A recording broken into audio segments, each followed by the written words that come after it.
All right, welcome to Mike Africa Jr. here. I Never Knew TV, bro. What's going on?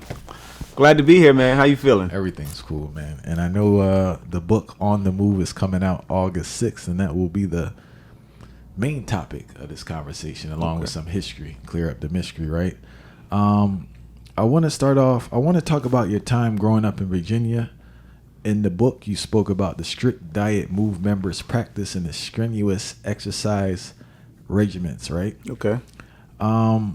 Where do you believe Benny, a.k.a. John Africa, got principles about eating and living that inspired the philosophy he used to govern Move?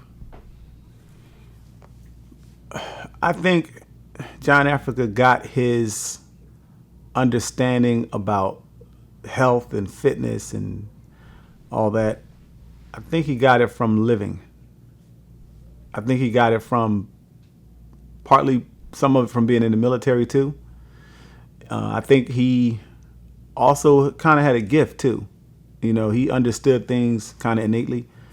But once he understood something and believed in it, then he zeroed in on it and he was hyper focused with it.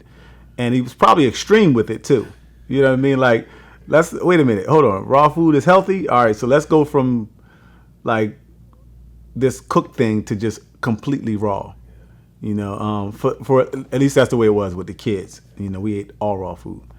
I think he got that from just, you know, the fitness part, the military. You know how they say we do more, the military say we do more I think they say we do more by 6 a.m. than most people do all day.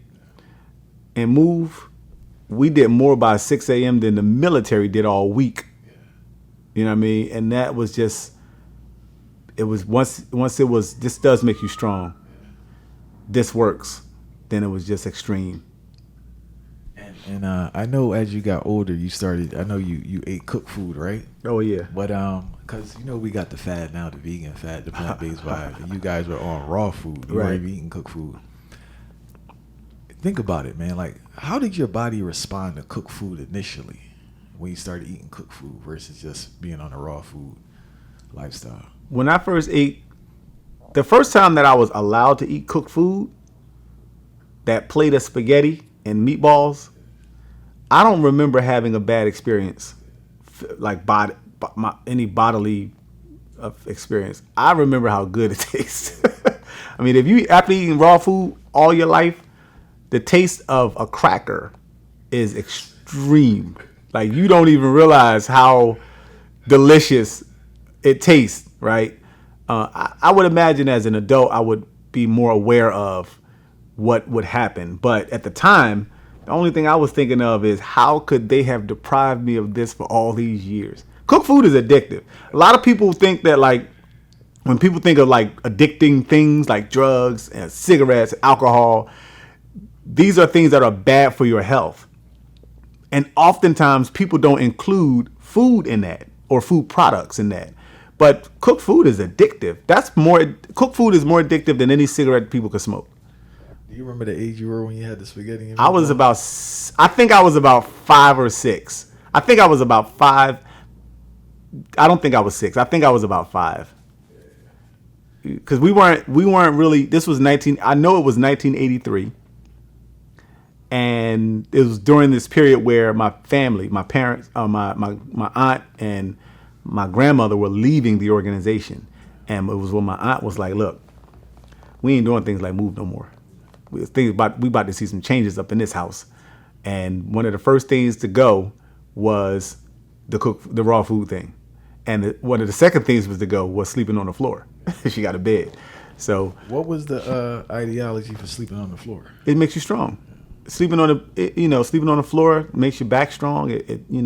Sleeping on beds are soft, and we militaristic.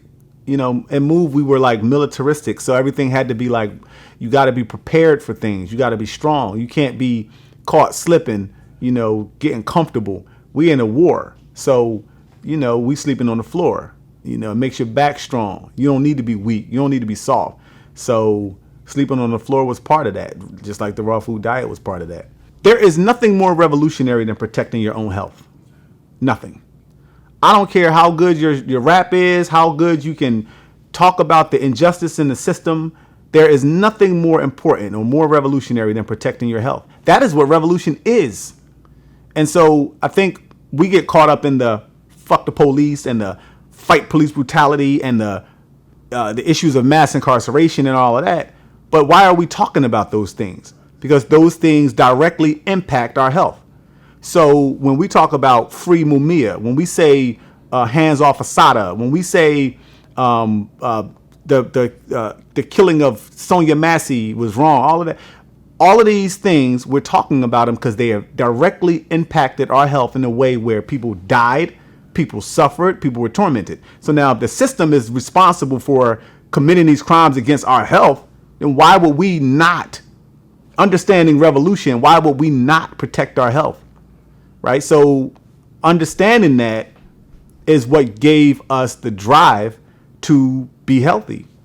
And when you understand health for real, you really understand revolution a lot, because you're not willing to allow someone to impede on your health. You're not going to allow a nuclear power plant to be built anywhere near your world. You know, you're not going to allow the Keystone Pipeline, because these things affect your health. And it doesn't matter if it's in North Dakota, and, you know, you can't pretend that what's happening in North Dakota or in Palestine or any other place that affects the people won't affect you. We're all connected. So protecting your health, that's it. That's the pinnacle of revolution, of life. And so we worked out. It was grueling. We lived like the 1800s, even though it was 1992, 1995. We didn't have a heater in the house. You know what a heater was? A wood stove. You know how we fed it? We chopped wood. We chopped wood and burned the wood in the stove. That's what we did before we went to work.